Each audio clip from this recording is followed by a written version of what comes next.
Seun van God, doen dit nog 'n keer.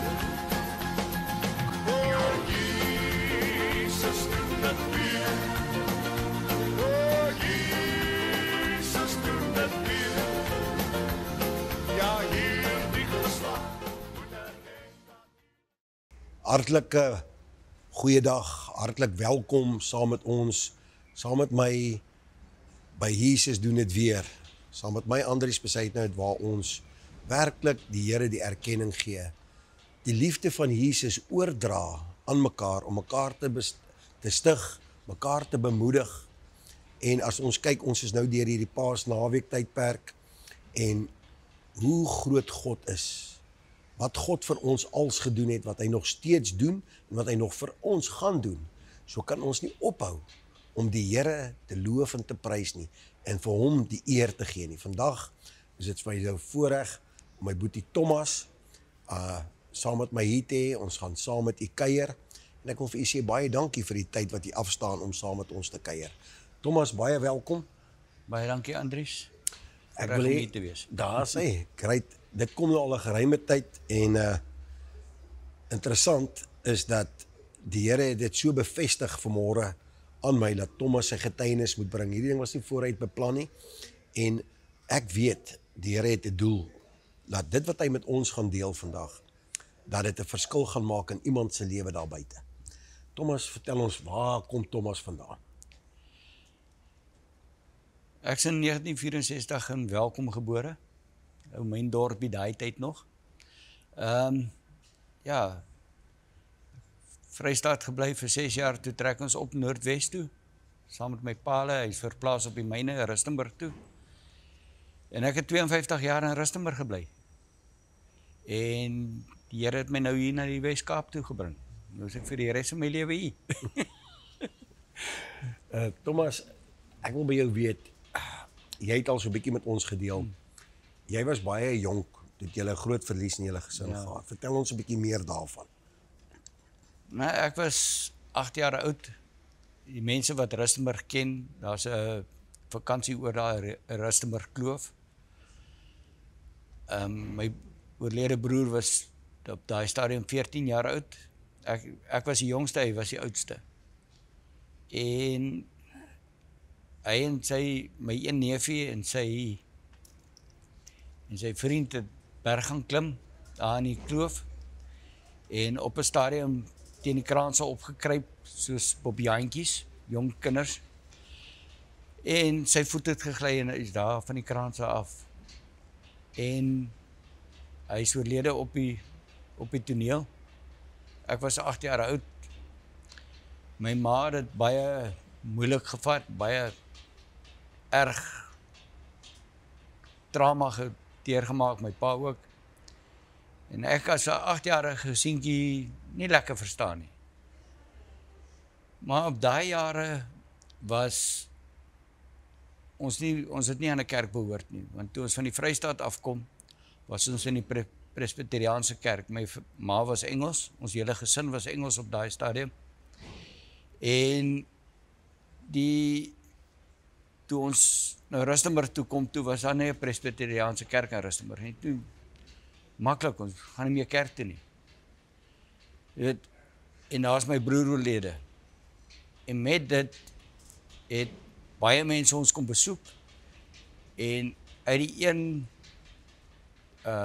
klomp wat ons kom besoek het, was die reverend van die Methodiste kerk.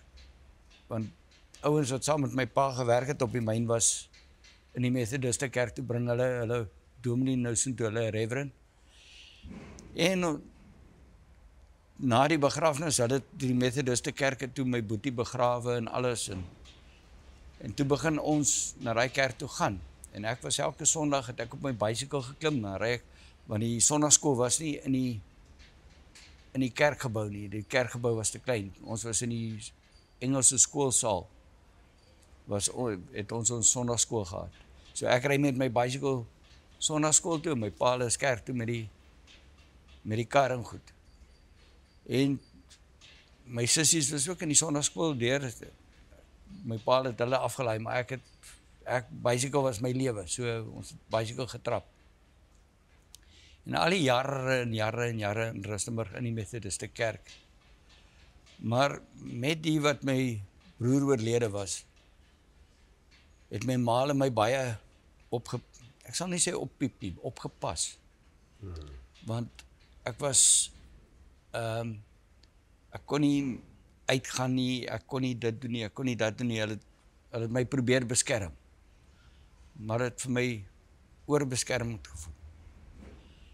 Maar later jare het ek geleer hoe om aan te gaan met dit. Want ek het nie baie vriende gehad nie, want omrede jy nie kan uitgaan nie, jy kan nie dit doen nie, jy kan nie dat doen nie, soos jong seuns. In daai jare het ons laities in die strate gespeel, tot die son afgaan, tot die straatligte aankom daai tyd. Ja. Maar ek kon nooit verstaan wat het gedoen het aan ons gesin nie. En toe die Here dit vir my gewys, toe ek nou groter word. Ek het al die jare dat ek bly sonnaskool toe gaan en die Methodiste kerk, jy doen belydenis in geloof op 16, nie op 18 soos die Afrikaanse kerke nie. En ek het my belydenis van geloof afgelê in die Methodiste kerk en so aangegaan en toe ek weermag toe na skool en al die dinge.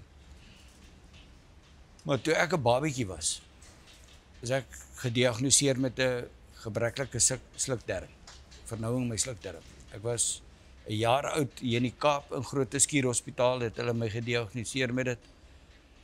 'n jaar en 6 maande, nee, 'n jaar oud het hulle by die Rooikruis Kinderhospitaal, het hulle my geopereer. Daai jare was daar nie tegnologie nie. Hulle het jou oopgesny en gekyk wat aangaan binne.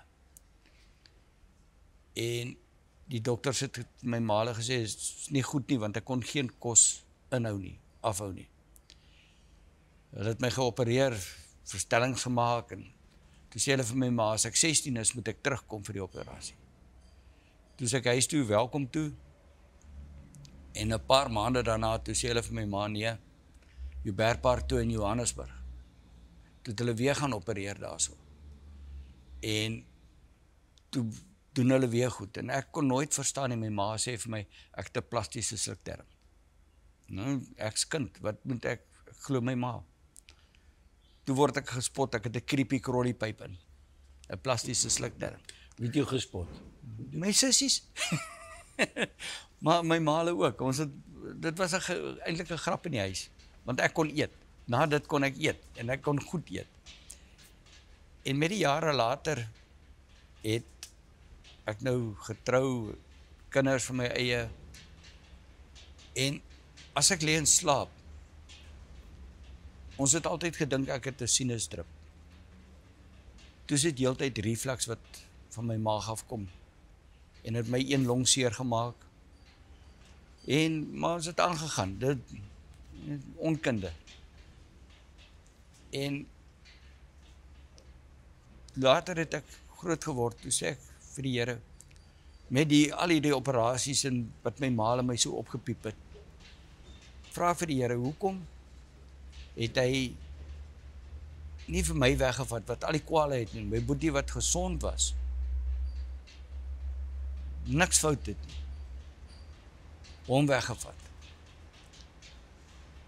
En die Here het my nooit, volgens my die Here my nooit geantwoord nie, want daai jare was ek klein in Methodiste kerk, is nie om hulle af te breek of die kerke wat ek toe na in was nie. Hulle het nie geglo in daai wat jy vir die Here luister en jy hoor die Here, en ek sal nie sê glo nie, maar hulle aanvaar dit nie. Ek weet net nie hoe om dit te sit nie. Maar toe jare later, ek was saam nadat ek getroud is, 25 jaar later, was ek saam met my vrou in die gereformeerde kerk. En toe is ek en my vrou en nog 'n paar mense oor na die charismatiese kerke toe, en nou is ek in die Pinkster. Maar ja, dis, hoe kan ek sê, ek het begin verstaan wat die Here het 'n doel in my lewe. Dis hoekom my nie my weggevat het nie. Die doel van my boetie was aan 'n doel gewees. Ek voel dit was weer om ons gesin in die kerk te kry. Want hoe anders sou ons in die kerk ingekom het. Maar met my lewe het die Here 'n plan gehad. Tot vandag toe weet ek nie wat sy plan nie, maar hy het 'n plan met my, ek weet dit. Maar al die jare toe ons uit die weermag uitkom, jong laaitjie, drink, jol, ek het nog nooit gerook nie. So ek het bietjie afvallig geraak. Nie bietjie nie, bietjie baie. Afvallig geraak. En ek haal my hoed af van my vrou wat nou nog by my staan, met al daai goeders wat deur ons lewe gebeur het. En op 'n dag toe kom my swaartjie na my toe. Hy sê vir my, Thomas, dit was 2009 gewees. Hy sê, kom saam met my na Angus Buckham toe. Dit was nie die Mighty Men op die plaas nie. Dit was in Rustenburg, uit 'n 2 ure preek gehad in die stadion in Rustenburg. Toe sê ek vir my, ja, wat kan ons verloor? Wat kan jy verloor? En ek, Verskoon, jy het daai stadium nog gedrink. ja, nee, ons het Lekker nog gekuier. goed gekuier. Ja, nee, goed gekuier. En ek gaan toe saam met my swaartjie soontoe. En al wat ek kan onthou van oom Angus woorde, wat gebeur nou? As jy nou wegval, waartoe gaan jy? Gaan jy op? Gaan jy af? En dit het my bietjie gevat. Nou, soos Magda is, my vrou, toe sy hoor, ons gaan vir Angus gaan sien, toe sy die huisgenoot beet, en sy lees hom, en sy lees van al die ouens wat terugkom van Angus se plaas af, wat die vrouens skryf, my man is so verander, my man is so, my man is so. En toe ek by die deur instap van Angus af, en sy vra my, en toe, wat sê jy nou, En ek draai om en ek sê vir Magda, daar is dinge wat ek in my lewe moet verander. Voordat ek eers daaraan kan dink. En op daai stadium was ek saam met my swaartjie hulle in 'n interkerklike selgroep gewees. En dit was nou die Saterdag by die kerk, by die stadium saam met oom Angus. Sondag toe se kerk toe op daai stadium is ons in die gereformeerde kerk saam met Magda, want die dag toe ek vir die eerste keer gaan kuier by haar, toe vra pa, watter kerk behoort jy? En op daai stadium was ek nou 'n Engelsman. En ek sê vir hom toe, oom, ek is in die Methodiste kerk. En hy draai om en hy sê vir my, as jy by my dogter wil kuier, dan kom jy na ons kerk toe. Toe sê ek my, oom, ek het nie 'n probleem nie. Kerk is 'n kerk. Solank ek die Here kan dien, gaan ek kerk toe. En ek was 25 jaar in die gereformeerde kerk. Tot ek en Magda nou oorgeskuif het na die charismatiese kerke toe. Ons laat groot doop en al daai goed. Maar in die om terug te kom na die selgroep wat ons gehad het. Ons het elke Dinsdag aand ons by mekaar gekom. Ons was 'n groot groep mense. En die Dinsdag aand kom ons daar en my swaartjie stel my voor aan 2 nuwe mense wat daar is, Gerard en Jacqueline de Villiers. Nogal dieselfde van as jy. Selfde van as ek, maar ons ken mekaar van geen kant af nie. Geen kant af nie. En ons sit so in die Bybelstudiegroep en ons gesels. En ons het 7 uur begin, 9 uur het ons 'n teabreak gehad en dan gaan ons op 11 uur, 12 uur die aand, wat is ons selgroepe. Ons het gegaan tot die Heilige Gees vir ons gesê, dit is klaar, gaan nou huis toe. En in die breek het Gerard na my toe gekom en sê, kan ek gou met jou gesels? Nou, outomaties dink ek, ons gaan nou familie uitruil. Wat gaan gebeur? Jy weet, ons het dieselfde vanne. En ek en hy gaan staan in 'n hoekie van die kamertjie. Hy sê vir my, Thomas, ek wil vir jou sê, die Here het na my toe gekom en vir my gesê, ek moet vir jou kom sê, moenie jy jou lewe probeer verander nie. Roep die Here se naam aan en hy sal jou verander. Niemand anders nie. En ek kyk hom so en ek sê vir hom, Gerard, waar kom jy vandaan? Want ek het nou net Saterdag vir my vrou gesê, ek het soveel dinge in my lewe wat ek moet verander voor ek na die Here toe kan gaan.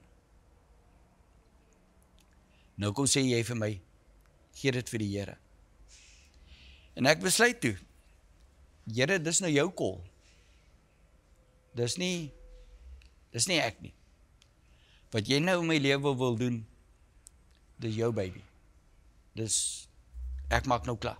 Jy gee jouself Ek oor. gee my oor. Ek het heeltemal oorgegee.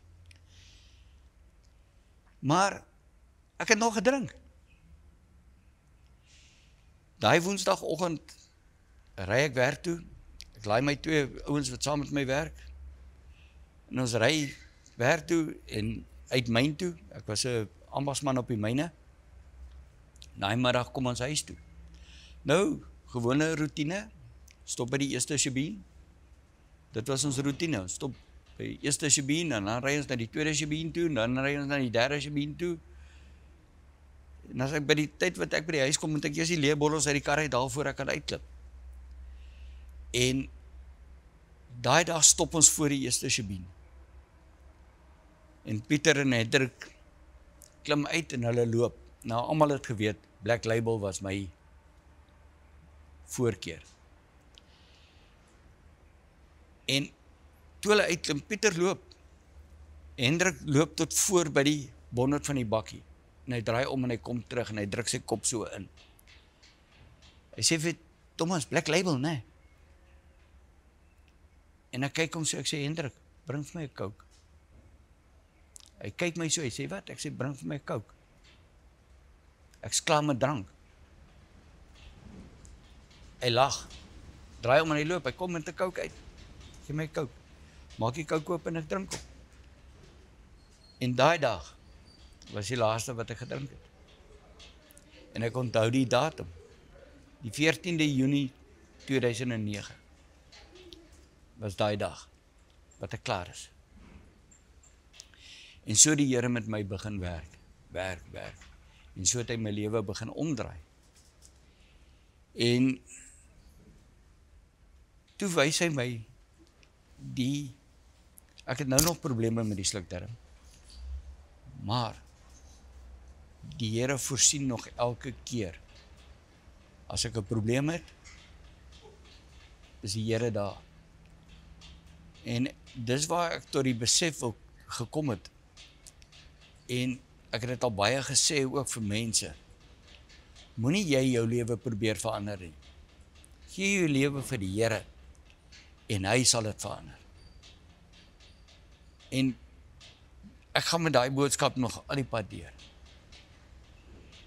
En julle weet self hoe gee ek my hart vir die Here hierso. En dis net lekker om te sien. En nog 'n getuienis wat ek ook kan gee is, die dag toe ek ophou drink, die volgende dag by die workshop, in die kantoor, kom Pieter en Hendrik in die kantoor en hulle sê vir die ouens, luister, Thomas het opgehou drink. En hulle almal lag vir my. Ek sê, ja, ek het opgehou drink. Die Here het dit in my, op my lewe gelê, laat ek, dis nou klaar. En een na die ander, in die kantoor, het ook opgehou drink. Wow. Die boilermaker wat vir my gewerk het, ek gaan nou nie name noem nie, want hy bly nou hier in George. Sy lewe het so radikaal verander, dat hy drank gelos het. Hy is nou 'n groot eiendomsagentskap. Hy werk vir 'n eiendomsagentskap, wat sy lewe net so omgedraai het. Waar hy ook gesukkel het met armoede en goed. Toe hy ook sy hart vir die Here gegee het. Hy floreer hier in George. So. En dis net as een persoon, as net een persoon op 'n slag sy lewe net kan toewy aan die Here. Ek sê, leer by 'n dwaase. Ek's nie nou meer dwaas nie. Daai tyd was ek dwaas. Om alles op myself te vat. Hou op. Gee jou hart vir die Here. En hy, al daai goed wat jy vra, soos ons gebid het vroeër vandag. Hy sal alles vir jou gee wat jy voorvra, want dis een van sy beloftes aan ons. En verander net jou lewe, verander jou denke, verander jou leefwyse, laat ander, Is reg, man. laat ander kan sien.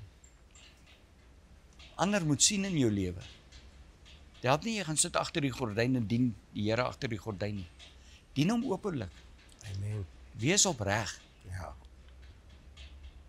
en jy sal sien hoe gaan jou lewe verander. Dit sal, ek beloof dit sal, want hoe die Here my lewe verander het, hoe die Here my familie se lewe verander het, is awesome. My kinders almal dien die Here. My een seun is in Amerika, hy doen goed vir homself. Hy is getroud, sy vrou en kinders bly in Pretoria. My ander seun in Rustenburg, het 'n goeie werk op die myne, hy gaan aan. My dogter is hierso, hulle dien in 'n gemeente hierso in Kaapstad. En die Here sorg elke dag. Ek het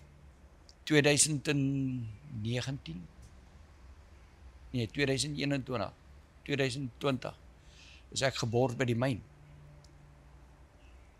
Dis ek, so te sê, sonder werk. En ek bel vir Magda en ek sê vir haar, luister, ek's geboord, ek het nie meer werk nie. En wat sy my na die tyd gesê het, sy het daar op die stoep gesit en vir die Here geskree, hoekom? Maar nou sien ons in ons lewe, hoekom het die Here my weggevat van die myn af? Ons is van daar af toe gaan werk ek op die pastoor se plaas, op 'n wedding venue. En ek het vir 'n biker ministry gery. Wel ek ry nou, ek het nie meer motorfiets nie, maar ek is nog steeds betrokke. Probeer betrokke wees waar ek kan. En die Here het my net elke dag voorsien. Ek het gedog, hier gaat ek verloor alles. Maar ek het nie alles verloor nie. Ek het nog 'n Here in my lewe. Amen. Ek het my kinders, my vrou, my vriende.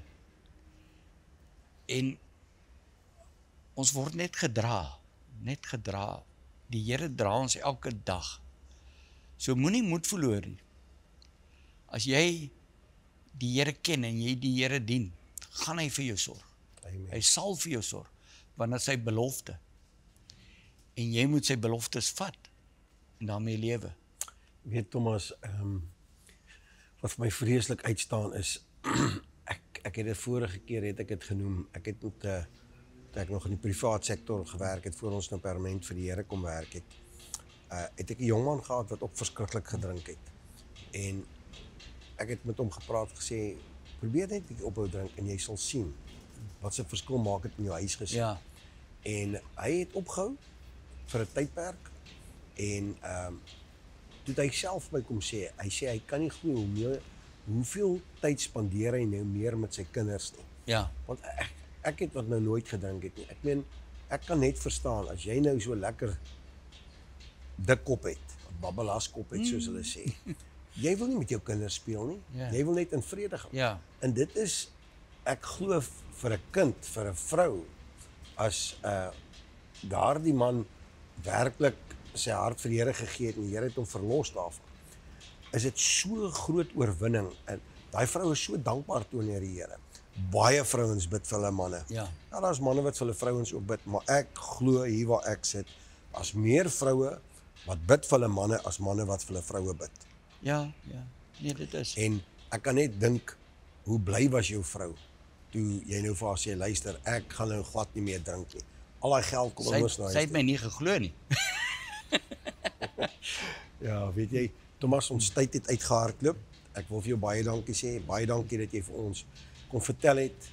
Maak nie saak wat het gebeur in jou lewe Ja. nie. Wie jy is of wat jy is nie. Dis het. God maak nog steeds 'n verskil in jou lewe as jy hom toelaat. Amen. En sy tyd is die regte tyd. Ja. Ek weet van baie mense wat, ons het 'n rukkie terug het ons Roos wat een van jou vriende is nog al die jare gehoor dat sy vrou vir hom vir 28 jaar gebid het. En dan besef jy net, ons moet net die Here vertrou. Ergens langs die pad gaan die Here deurkom. Ja. So ek sê vir jou baie dankie. Ek sê vir almal daar baie dankie saam met die saamkuier en moenie ophou om vir ons te bid nie. Moenie ophou om vir ons boodskapies aan te stuur nie. Ons waardeer dit opreg. Ons gaan vir Thomas vra dan om vir ons af te sluit. Ek groet u tot volgende keer. Totsiens. Thomas asseblief. Here, ons dankie vir die voorreg om die naam aan te roep, Here. Dankie Here. Dankie vir die voorreg Halleluja. dat ek 'n getuie kan wees vir u, Here. Halleluja. En Here, al mag jy die woord net een persoon raak, Ja. is dit nog 'n wins, 'n groot wins. En Here, ek wil die mense aanmoedig. Gee jou lewe vir die Here en sien die verskil wat die Here in jou lewe kan doen. Hy het dit in my lewe gedoen. Hy het dit in my vrou se lewe gedoen. Hy het dit in my kinders se lewe gedoen. Halleluja. En hy het in baie mense se lewe verander. En Here, ek wil net vir u dankie sê vir u liefde, u grootheid. Halleluja. En ons bid al hierdie dinge in Jesus se naam. Amen. Amen. Amen. O Jesus, doen dit weer.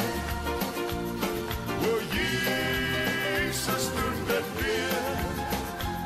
Ja, hierdie geslag moet erken dat u regeer. Sien van God.